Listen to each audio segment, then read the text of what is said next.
স্বয়ংক্রিয়ভাবে বিদ্যুতের জ্বালানির মূল্যহার অ্যাডজাস্টমেন্ট হবে, স্বয়ংক্রিয়ভাবে করাপশন অ্যাডজাস্টমেন্ট করেছে। ঘাটতিটা তৈরি হলো কেন, তৈরি হচ্ছে কেন? তাই দিনের পর দিন এই উন্নয়নের গান গেয়ে এই ব্যর্থতা আর এই অক্ষমতাটাকে ঢাকা দেওয়া হচ্ছে, ঢেকে দেওয়া হচ্ছে। এরপরে আসছে নতুন নতুন কাহিনী। কি কাহিনী হয়েছে? অটোমেশন। স্বয়ংক্রিয়ভাবে বিদ্যুতের জ্বালানির মূল্যহার অ্যাডজাস্টমেন্ট হবে, স্বয়ংক্রিয়ভাবে করাপশন অ্যাডজাস্টমেন্ট করেছে। জ্বালানি খাতে বিপিসির করাপশনের কথা কে না জানে? আন্তর্জাতিক সংস্থারা পর্যন্ত তার অডিট চেয়েছে, আন্তর্জাতিক অডিট চেয়েছে। তামিম সাহেব একসময় তিনি যখন অন্য একটা অনুষ্ঠানে আমি বলেছিলাম, উনিও তার সময়ে তার কিছু উদাহরণ দিয়েছিলেন। সে কথা তো কেউ কানে আনলো না। সেই প্রতিষ্ঠানের সেই করাপশনের অভিযোগ, আমি মনে করি যে তারা ফেরেশতাদের মতো পুত পবিত্র, খুব ভালো কথা, কিন্তু আমার অভিযোগ তার বিরুদ্ধে যেটা, সেটা নিষ্পত্তি করতে হবে না? আমি ভুল বলেছি, সেটা নিষ্পত্তি হতে হবে না?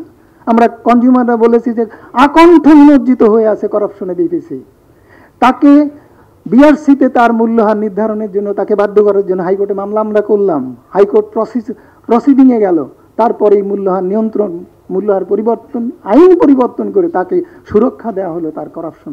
রাষ্ট্রীয়ভাবে কি একটা প্রতিষ্ঠানের করাপশনকে সুরক্ষা দিতে পারে? তারপরে আমরা বললাম যে দয়া করে সরকার যেন বেসরকারি খাতের সঙ্গে জয়েন্ট ভেঞ্চারে না যায়।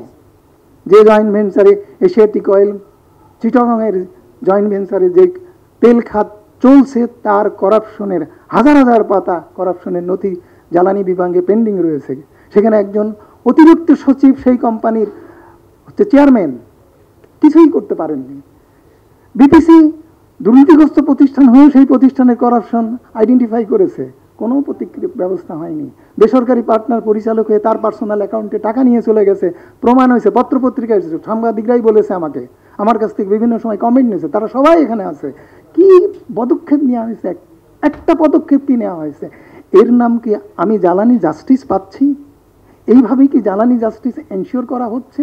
এইভাবেই যদি জ্বালানি জাস্টিসকে থেকে যদি ভোক্তাকে ডিপ্রাইভ করা হয়, আর বছরের পর বছর অবিরামভাবে প্রতিযোগিতাবিহীন বিনিয়োগ অব্যাহত রাখার জন্য যদি দ্রুত জ্বালানি সরবরাহ আইন যদি বহাল রাখা হয়, আর এইভাবে মূল্যহার নির্ধারণে যদি ভোক্তাদের কথা বলতে না দেওয়া হয়, জ্বালানি বিভাগকে দিয়ে করা হয়, তাহলে এই বাজেট কি এলো আর কি গেল তাতে কিছু যায় আসে?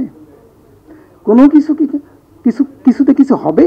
আমি ধরে নিলাম পুরা বাজেট জ্বালানি খাতে অ্যালোকেশন হলো, তাহলে আমাকে যদি শোনানো হয় যে পুরা বাজারের 20% জ্বালানি খাত দেওয়া হলে এবার জ্বালানি খাতের উন্নয়নে ভেসে যাব, আমার তখন তত আতঙ্ক হবে যে যত বাজেট বেশি হবে তত বেশি করাপশন হবে, তত বেশি লুণ্ঠন হবে, আমার দাম তত বেশি বাড়বে, তত বেশি ঘাটতি হবে।